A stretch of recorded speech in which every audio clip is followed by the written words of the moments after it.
Welcome to the extra chat between Jane and Michael and Miss Nancye Hayes, which had nothing to do with Chicago.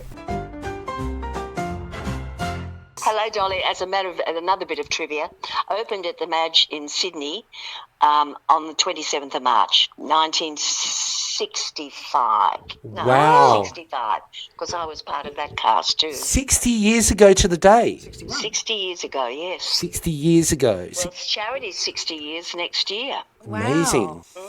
You are a wealth of knowledge, Nancy. We could talk to you all day. I've been trained by Sheldon. When he used to come backstage to see me in his school days, we would talk nothing but musicals and what he'd heard and what was coming and what wasn't coming and have you heard that score and blah, blah, blah.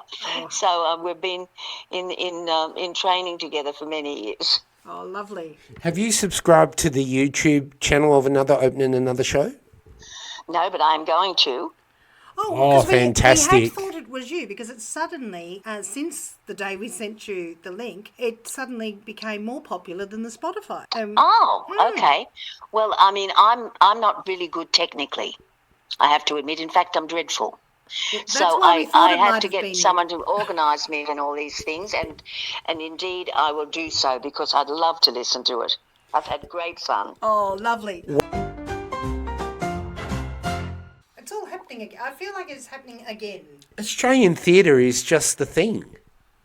It is, and I think I saw the new campus of Whopper yesterday. Oh. Extraordinary building, wonderful facilities, and I've worked there over the years, and the standard of Australian theatre, straight theatre and musicals, is world class.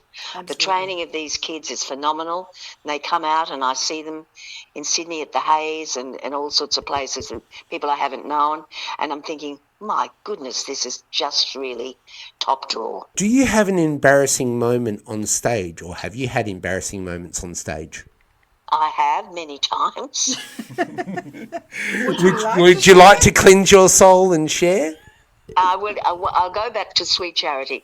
We had a wonderful man called Alex Novak who had been part of, remember Hector Crawford had a show called Showcase?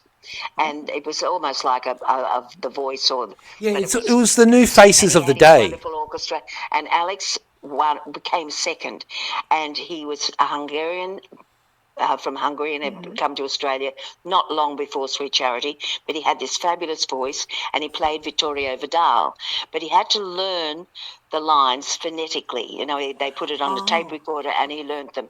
One day in the scene that is the Frug, where he takes her to the nightclub and they do the Frug. Yep.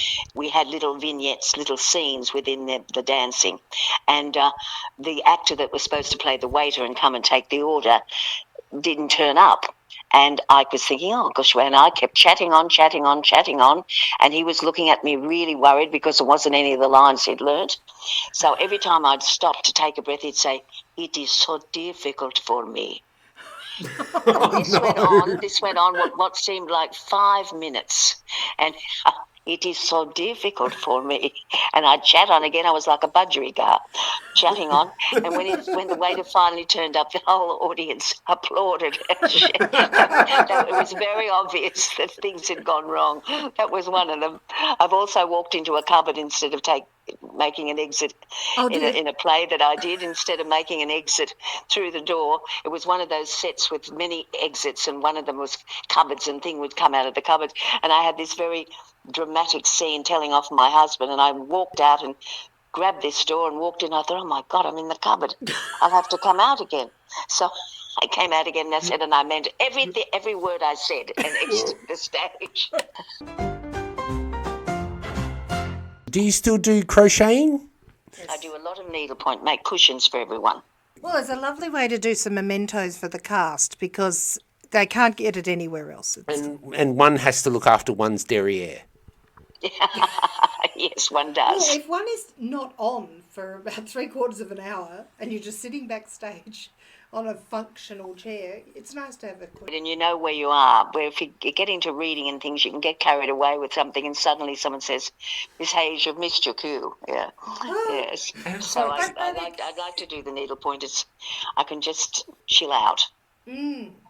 and still keep an ear on things. Yes, I did one for Todd. A line from the play Six Dance Senses, which says, "I never say my real age out loud. My face might hear me."